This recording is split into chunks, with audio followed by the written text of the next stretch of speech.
Vino Lion Media presents Business First. Hi, all, and welcome to a new episode of Business First with Sonia Aline. I am your host. Today in the studio with us, we have a financial journalist and reporter, Renita Young, who is a correspondent for Bloomberg Radio and their 24-hour streaming platform, Quick Take. She's also the host of Your Money Story and Bloomberg Black Business Beat. Welcome, Renita.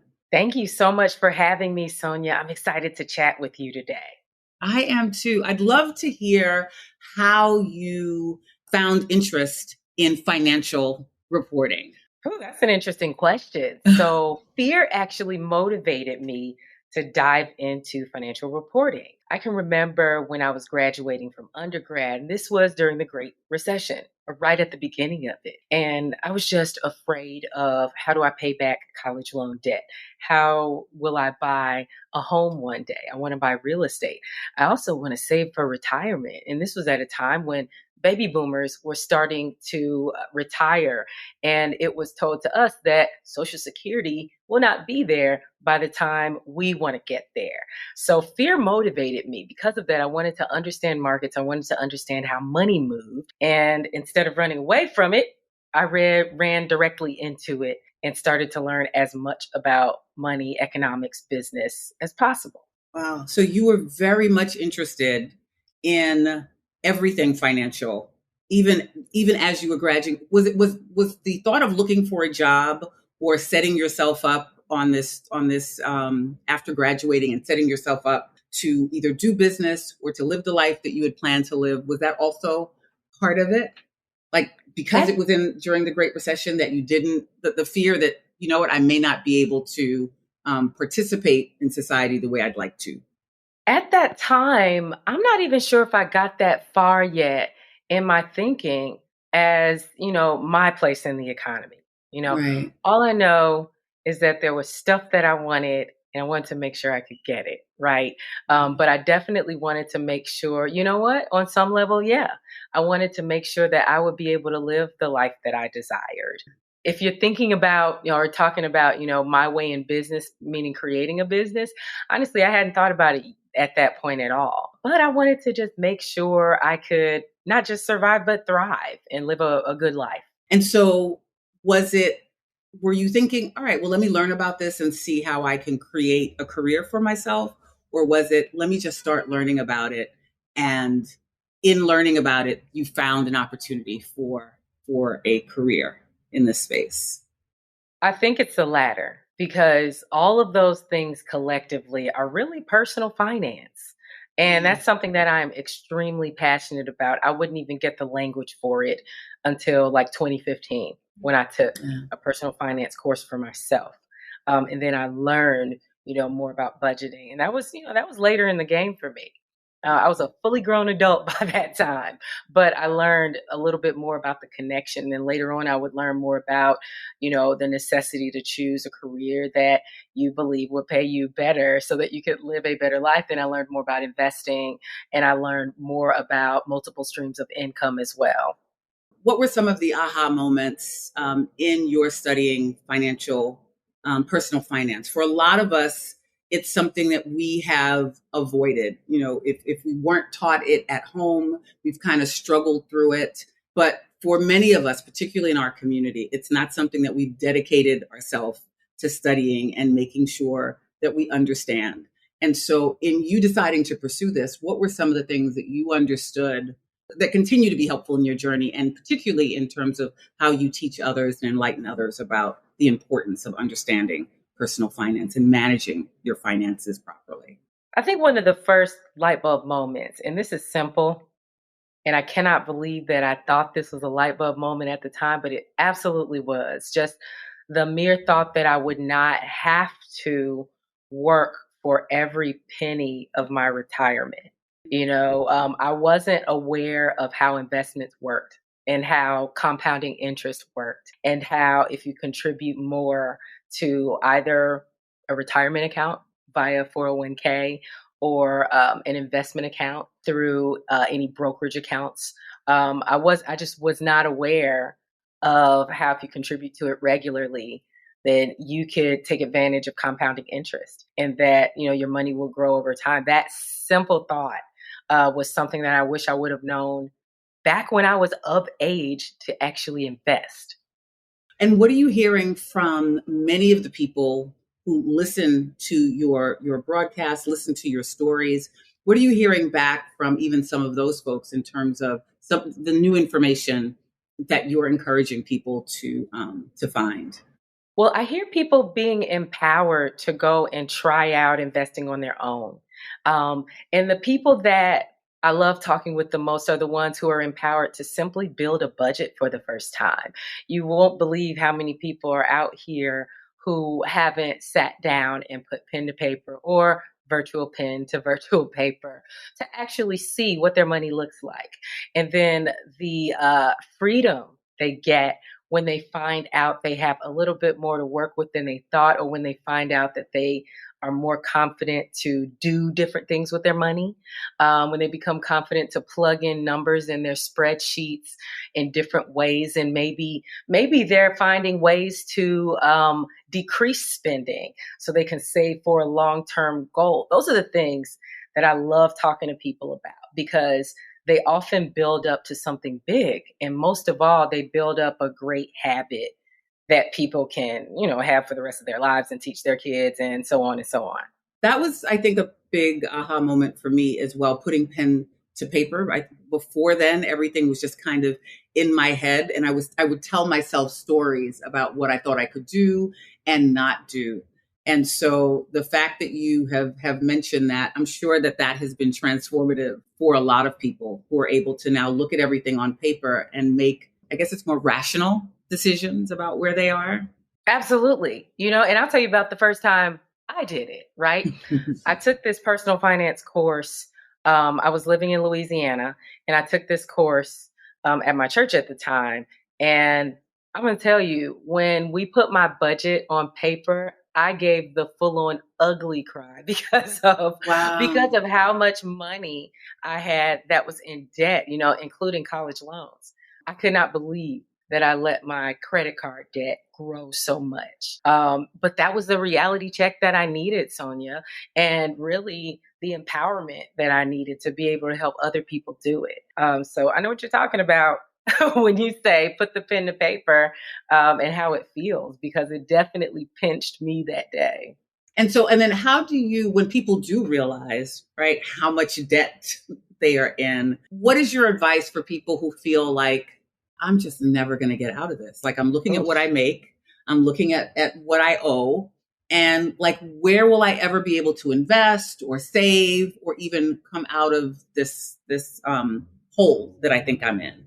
Well, I think what I had to do first was forgive myself, both apologize to myself and forgive myself, because it was very much me who made those choices to get in the credit card debt. And so I had to forgive myself. And then my advisors at the time, they helped me come up with a plan to come out of debt, And what's interesting is that they helped me create a plan that would pay off things sort of like in distress mode if you had the least amount of money. I didn't know it, but a few months later, I'd be laid off from my job. And I would need those same skills to kind of navigate paying bills while I'm, laid off, drawing in unemployment as well. So it ended up being very empowering in the end. It was a tough thing to go through, but the advice I would give someone is apologize to yourself and forgive yourself, and try to approach it with as much grace as possible. However, definitely hold yourself accountable. If you have to, get an accountability partner. At that point, mine were the advisors, the folks who were advising me about how to pay down this debt. And I checked in with them every once in a while about my budget. But you'll want to give yourself a little bit of space, because you may not get it right the first month. It may take you about 3 months to get it right, to get your numbers to line up. But grace, intentionality, and absolutely do not forget to forgive yourself.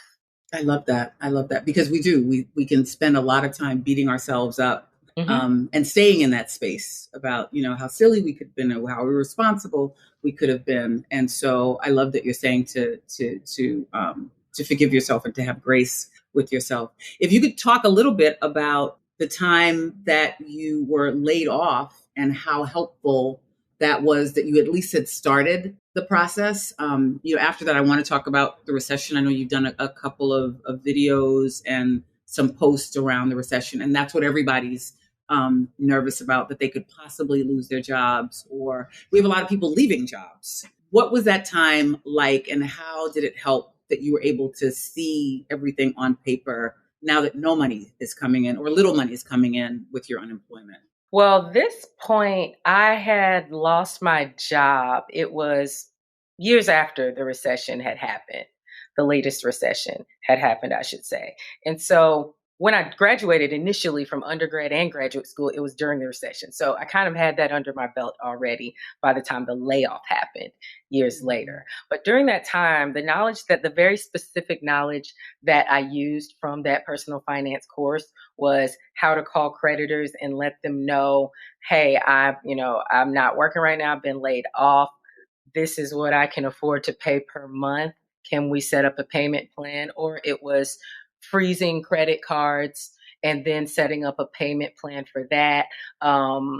If it was medical bills, it was calling to set up payment plans for that. Those are things that were kind of foreign to me. I didn't really know how to do that until then. But that course actually gave scripts and walked you through how to do that. I had no clue that I would need that later on that year.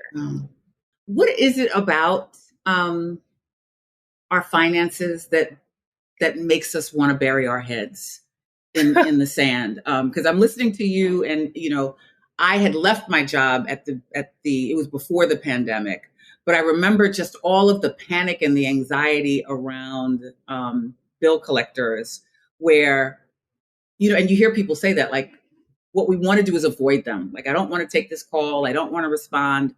And things just get worse. And we know that they're going to get worse. But what is it, do you think, that keeps us just avoiding dealing with this problem? Or not necessarily a problem, but just dealing with the situation? Dealing with the situation, dealing with money. For me, and what I would take a liberty in saying, for some people, where your treasure goes, that's where your heart is, right? And I really think that how we spend our money is a true reflection of how we feel about ourselves and the world, possibly. It's a reflection of our decision-making ability. That's the most direct way I could put it.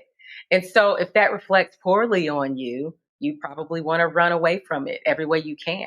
I don't know what it is about running away from bill collectors, but I know that running away from budgeting, responsibly spending your money, is having to face it, and it's having to fess up to your poor decision making. But again, I still say approach it with grace, forgiveness and grace, and then intentionality. Okay. And that says a lot. So now, I'm reviewing everything, any challenge that I've had. And I think you might be right about that. Just reviewing it for myself. So, but I'm also going to forgive myself. I'm glad you added that, because I probably wouldn't feel so good right about now. But what would you say to folks who are, and I've been hearing this a lot, and I think it's the time in which we live. The technology, of course, allows us to move a little quicker in terms of setting up businesses. But what would you tell somebody? What would be your advice to someone who is thinking about leaving their job and starting a business, in terms of how they should be thinking about this financially? Well, a lot of the personal finance experts who I talk with on Your Money Story, they say do not do that unless you have an emergency fund, unless you've built up 6 months to a year of your expenses. And some people say even 2 years, so that, when or if things don't work out the way that you plan, or a business is not booming right from the start and you're not able to cover at least your expenses, then you have that security blanket just in case. That, I think that's probably the best advice I've heard. So that means being patient and waiting for the right time and having a budget. And it also means being very strategic with how you spend so that you can save as much as you can in a short amount of time. There's been a lot of discussion around the recession, or a possible recession.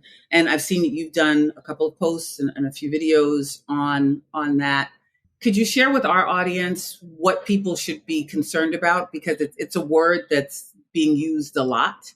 And so what is it that people should really be concerned about when they hear we're heading toward a recession, or we could be in a recession already? Good question. I mean, when recessions happen, cutbacks happen. So it could happen anywhere. It could happen on your job. It could happen within your, the services or goods that you already get. And without giving advice, but information, how I would approach it would be saving as much as I can while I am making money. No one knows if they're going to be negatively impacted by the recession, but you can employ the basic budgeting strategies. You can control your spending right now. Listen, I understand. We were outside this summer. We were finally able to get out. A lot of us traveled a lot. But listen, hunker down on your spending, I would do, just in case anything happens, and make sure you put as much money in your emergency fund as possible, and learn not just hunkering down on savings, but learning how to live on less if you have, upped your living, your lifestyle. The Bloomberg Black Business Beat. I haven't listened to it. I am going to start listening to it. Tell us a little bit about the types of stories that you share there, and let us know if you are noticing any trends in some of the stories that you are covering.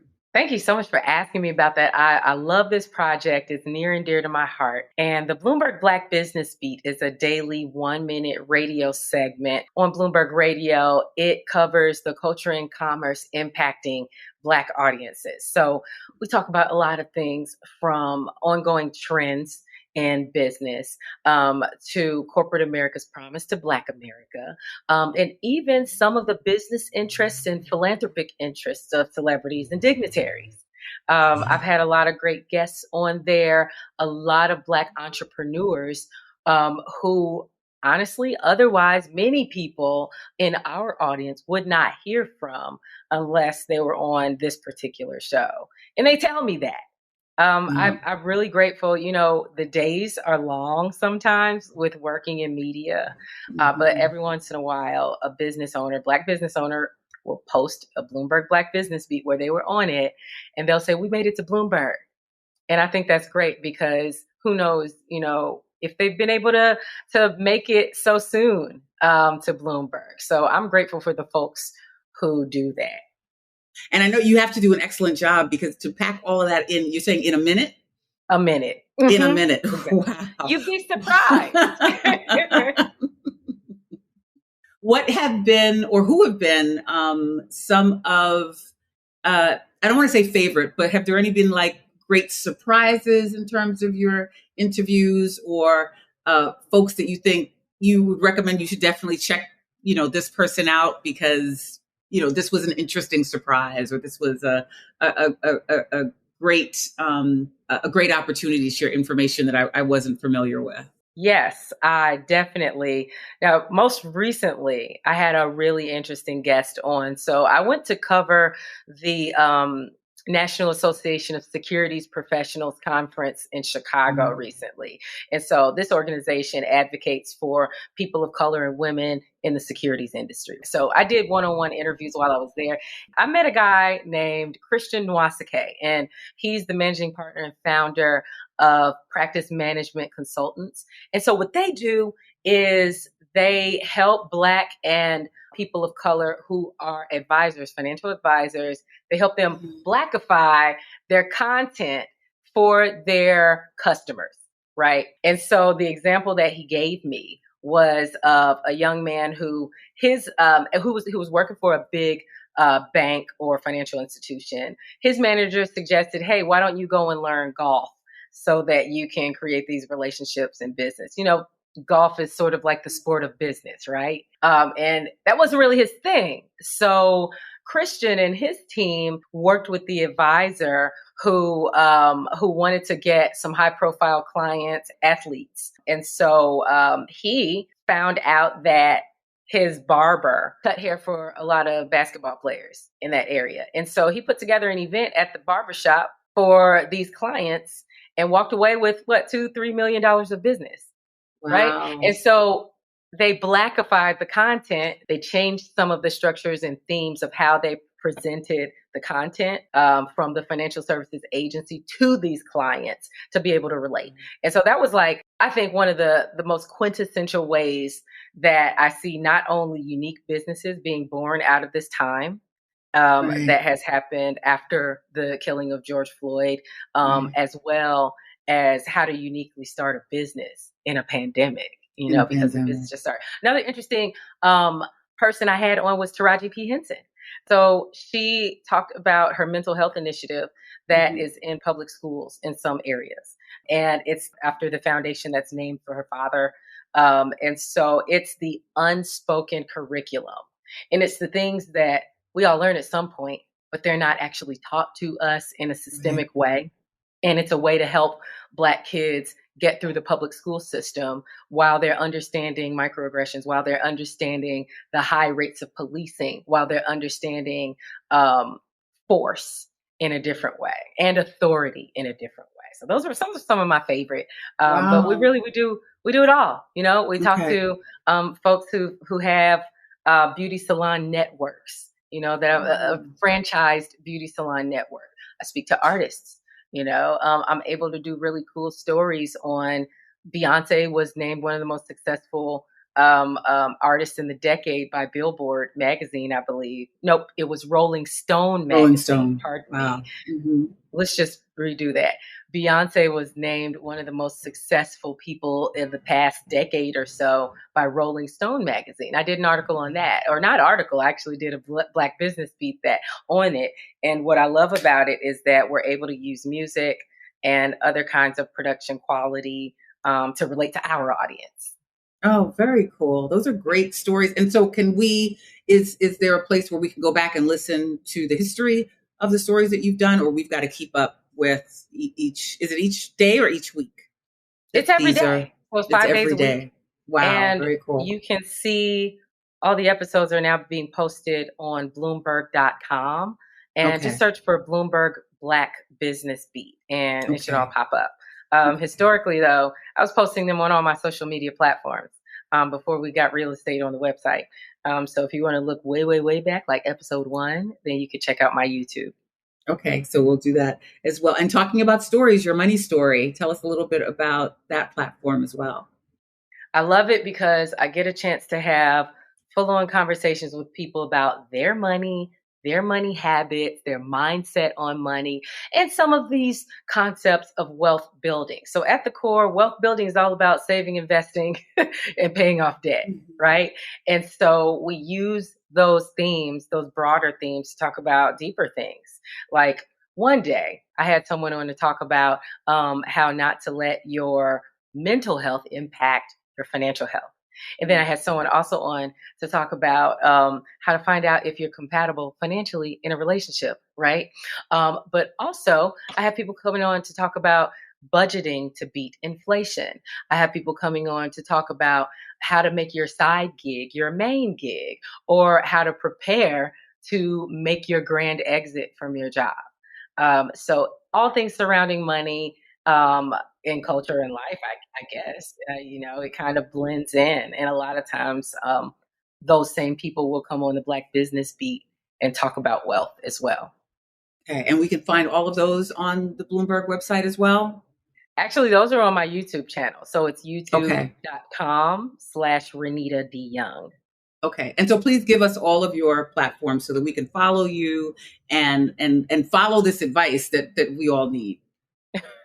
Well, I'm across socials. That's Twitter, LinkedIn, Insta, YouTube as Renita D. Young, also TikTok. And then on Facebook, I'm Facebook.com/Renita Reports. Okay. Well, we will follow you on all of those platforms. Thank you so much, Renita, for coming and sharing your journey and all of the information that you shared with us. Thank you. You're most welcome. And thank you so much for having me. And I love this show. Thank you for what you're doing to inform us of everyone else who's out there. And keep up the great work, Sonia. Oh, thank you so much. Thank you, Renita. And thank you all for listening. We'll be back again next week with another dynamic guest. Take care. The Business First podcast is hosted and produced by Sonia Aline. Associate producer, Ariel Mancebo. Executive producer, Ken Johnson. Find the Business First podcast on Apple Podcasts, Stitcher, Spotify, Amazon Music, iHeartRadio, or wherever you get your podcasts. And on social at business_first_podcast on IG. The Business First podcast is a Mean Old Line Media production.